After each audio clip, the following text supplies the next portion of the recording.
They've got to be a true in-house manufacturer. They've got to trade on what they started doing. Right? Because there's a fan base sat there waiting to buy these watches, and they can come straight out. It's like an instant money tap. It's just a bit rusty. Yeah, it's like an old rock band which they haven't done anything in 20 years, and they launch like a new world tour with their old favourites. Yeah.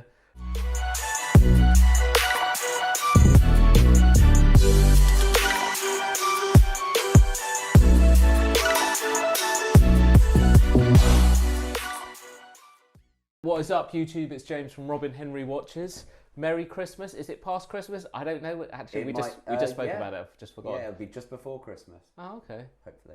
If I do it right, it'll be a Christmas Eve special. Oh, right, okay. If Brilliant. I do my job properly. Oh, we're closed. We're closed, yes. We're closed. We're not opening till next month because I can't be bothered, and I want to spend my Christmas drinking. Yes. Eating. And with your family, of course. Yeah. Roughly. Oh, definitely, yes, with that too. That's where I thought you were leading in with. Yes, drinking is also that is important. actually the top priority. I've got my priorities the wrong way around, apparently. Yeah, and I'm sure you'll be told that too. Yes. Anyway, why are we here? What are you wearing? I am wearing. Oh, you're wearing. I'm wearing the Rolex Datejust 41, the very much classical model in terms of steel, 18 karat yellow gold, and the champagne dial. I don't know why I'm going all the way out here. It's got a very vintage look, but for a modern piece. Yeah, it does. If I'm being honest, for me, I used to own this model, but with the diamond dial, and I loved it. It was perfect. But now I prefer the smaller model, so I do prefer the 636 model. God, I can't even talk. I've only had a few sips. Trying to inhale Heineken. I know, basically. But for most people, this is a great size, the perfect size, especially if you like bigger watches. But even if you're not particularly, I mean, it wears it's the thickness or the lack thereof. My wrist is 6.75 inches and it works fine. Actually, it's funny actually. This woman asked me the other day on Instagram how big my wrist was. And I was like 6.75 inches and she's like the same size as mine. I was like, ooh. Well, you've either got a big wrist or I've got a small one. I think the answer's somewhere in the middle. I basically said we could be wrist models. Yeah, that could be a bit, I don't know. Yeah. Anyway, so today, it's actually been a month, probably longer than a month at this point since we put out a video. I've been doing lots of shorts, but mainly just I only want to do videos if they interest me. Yeah. Rather that than, and we don't know what you want. I just can't keep pushing videos out just for the sake of it. It's not me. I can't be bothered to force stuff out that I don't really care about. So if you're wondering why I haven't been releasing so many videos, it's basically that. And also I'm extremely busy. Yes. And YouTube takes loads of time, costs me money, brings in no revenue, and I get abused. Yes, basically. In fact, when specifically by Amiga fans. Now that I put it like that, I don't know why I'm here.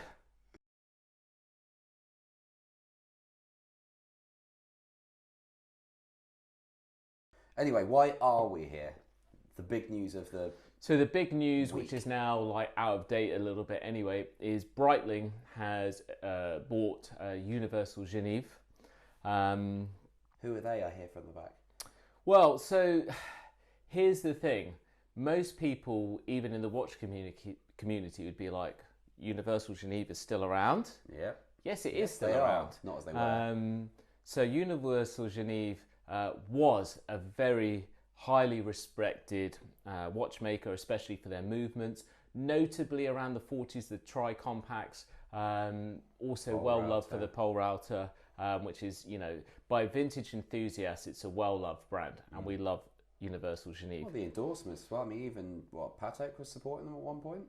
I mean, listen, they did a lot of movements for other brands. Yeah. I mean, they were right up there. I mean, their headquarters was like between Rolex and Patek. Then came the quartz crisis. They didn't adapt well. They kind of struggled through. They used some of Bulova, their pitching fork movement. Very close. Then they went quartz, but it was dead on its knees. Tuning fork. Not a great. It was literally like it was dead. Then in I think it was about 89, a group out of Hong Kong bought it. Their name is, I've forgotten their name. It's irrelevant. Anyway, well, they stayed irrelevant. What's weird about them is, so it's been operating from 89 till now, right?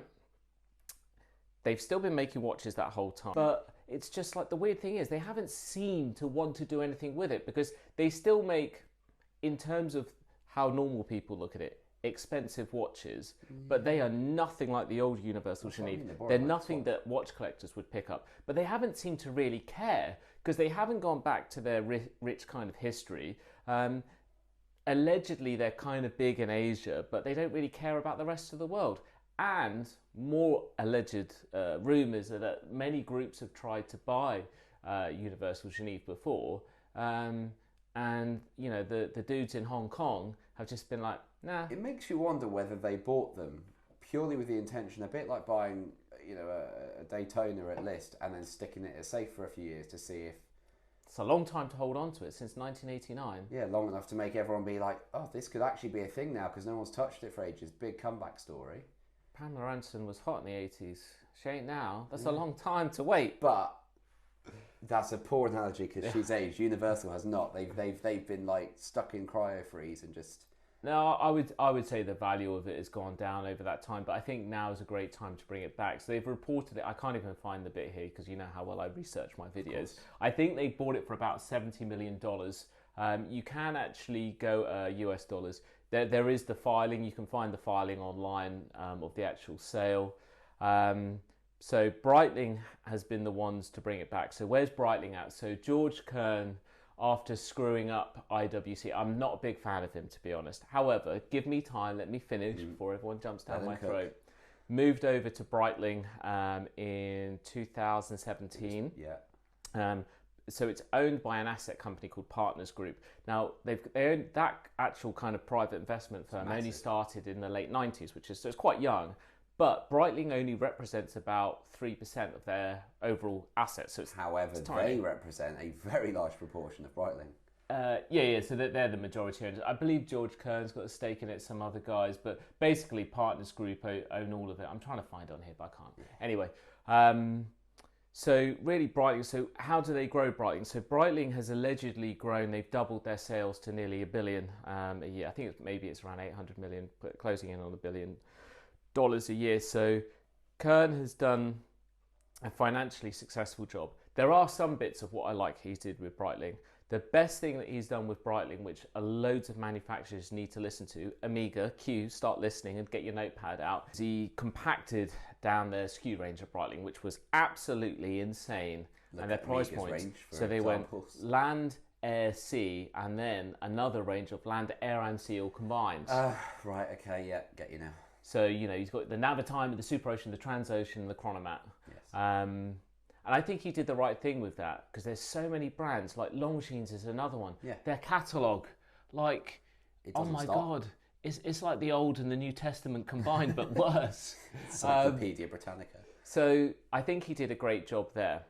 Yes, he did, and he's credited for one of the other things for bringing down the size of Breitlings. But I would just like to say, whoa, let's hold on a minute. Yes, one good thing is they do offer multiple sizes on models, which is great, yes, and they should do.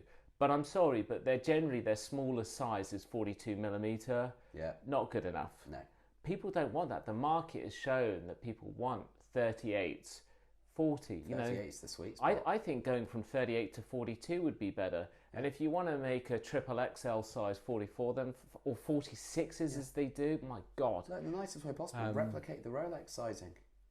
Yeah. Something's right there. Right. Listen, where did he get the idea of slim down the SKU range? Rolex. Yeah. Like as a brand, every single one has a job. Their model is great. Their advertising and marketing. So I guess maybe does not get me excited. No, it does not. And it's also quite cheesy and tacky because he went with this marketing campaign where they'd have squads, and I'm just there like, it's so cringe. Having said that, he's pulled in a lot of celebrities, which, I mean, does Brad Pitt wear a Breitling in his time off? I don't think so. Having said that, fine, they've got to do what they've got to do. Is he relevant these days? Yeah.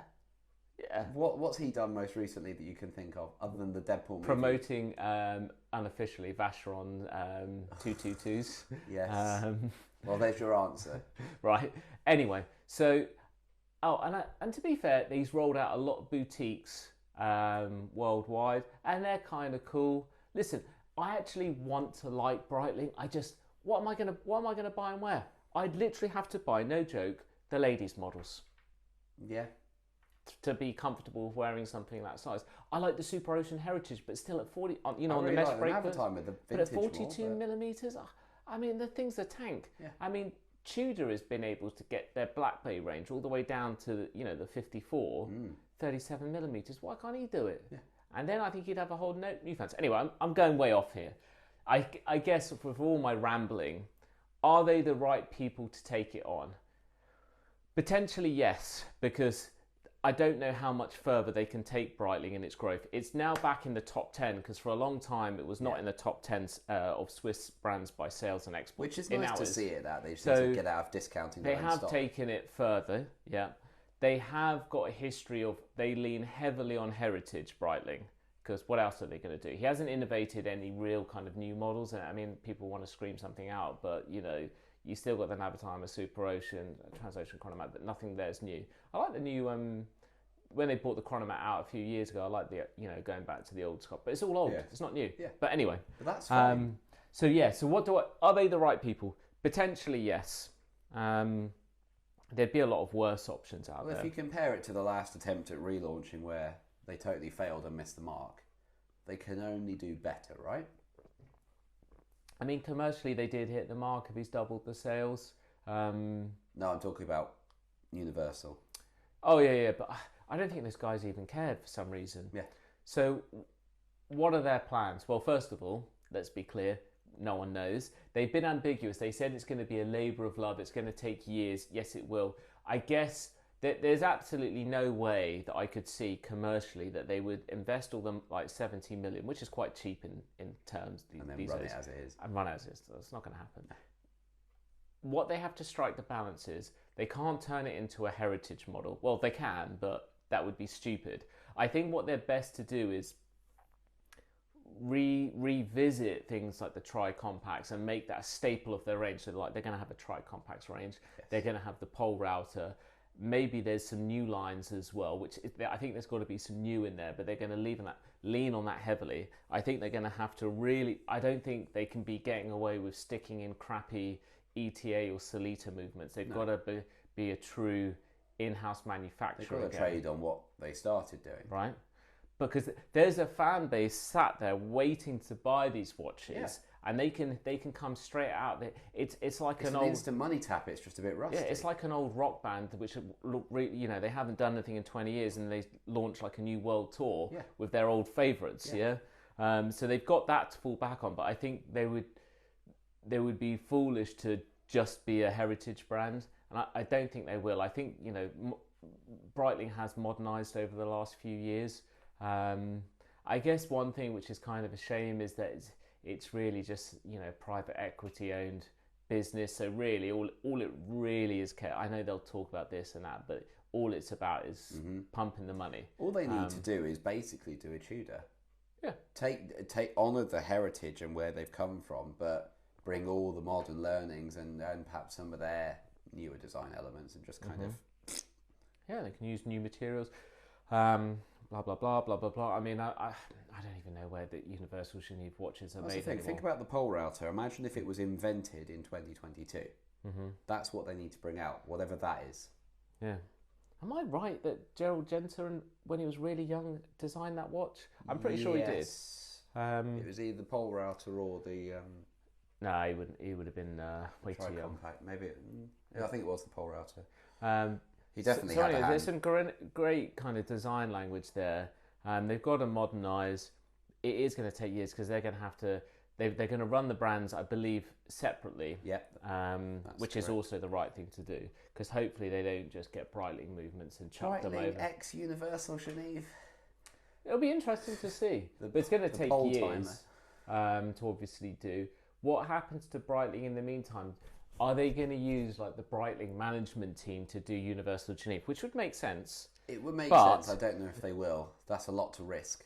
Yeah, what happens to Breitling? It just happens what happened before. It gets forgotten about. Yeah, no. There's still work to be done. And I'd still like to see Breitling develop further because I like Breitling price points. They haven't got completely greedy like some other brands, right? But but I would still like to see them continue, and I'd like to see some better sized watches. They've caught up to the world now, so now they need to use that new strong position and push off of it. Do something actually inspirational with it. All the while they develop Universal. I just hope they take time with it and do it properly. Not just. I think that they know they've got to. Yeah, they can't just jizz out a new tri-compact. And there's so many variants they can do to the tri-compacts. I'm just looking at some now, and they're just, you know, it's there's so much there. They could literally have like a 3 or 4 SKU range brand, tri-compacts, pole router, maybe come up with 2 more kind of modern things, or start with 1 and just build it slowly from there. I don't think they need to come out the gate with like 20 different models. Imagine to launch a semi-limited run of just 2 SKUs, and then they build. And then what will they do? Will he go down the boutique model? Because that would be hard straight up. I can't see that working. Can you imagine like people, like there's a shop on the high street and it's Universal Geneve, people would be like, the f is that? I can see them having a corner in a Breitling boutique, dressed like it's its own little, a bit like, you know, you imagine go to having to be a corner in a Breitling boutique. But it could work. Yeah. Then Breitling go the way of Rolex. Sorry, you can't have this Navitimer, but we do have something for you. I mean, that's just never Welcome going to the to happen. Universal It'd be more like the other section. way when if they bring out the tri-compacts again, they'll be like, you could have one, but you're going to have to buy the Super Ocean That's first. the secret. They go into it balls deep as Rolex. They relaunch Universal, sexy new watches, but hyper limited, and the false demand. So I would say this: if you're relatively new into watch collecting, or you haven't really heard much about Universal Geneve, look into their history. There's a lot of names in the founders and people early in the company, their surnames. You'd be like, oh, okay, I recognise that name. I recognise that name. It's because it was like, yeah, they were kind of really well respected. They and were a lot pioneers of of their time. Yeah, and look back through their models because they're awesome. I've seen pole routers before, but obviously being the Channel Islands, it's not really a brand that you come across and see people with. No. Obviously, I've seen them a lot online. It's usually lying around in someone's war chest. So look at this old thing. Yeah, it's interesting. So let's see how it develops. It's going to go on for years before anything major happens, because trust me, no one's rushing out to buy their current watches. I mean, you can go on their web. I went on their website yesterday. Oh yeah, this dude's still. I mean, it's garbage. It's really depressing. I mean, there's just nothing. It's not even awful. It's just so mediocre. Yeah, it's generic. It's just like looking at Magnolia paint. You're just like, oh my god, I don't want to buy that. So yeah. Interesting. Let us know your thoughts below. Yes. Anything else to add? No. I suppose by the time we get our next video out, it will be 2024. And well, I was thinking more that they might have actually released something new from Universal. I hope at the rate we release. Either we're going to be very slow, or they're going to be very quick. So yes. Well, we'll see. Yes. All right. Thanks for another year. Merry Christmas. Bye. Ciao.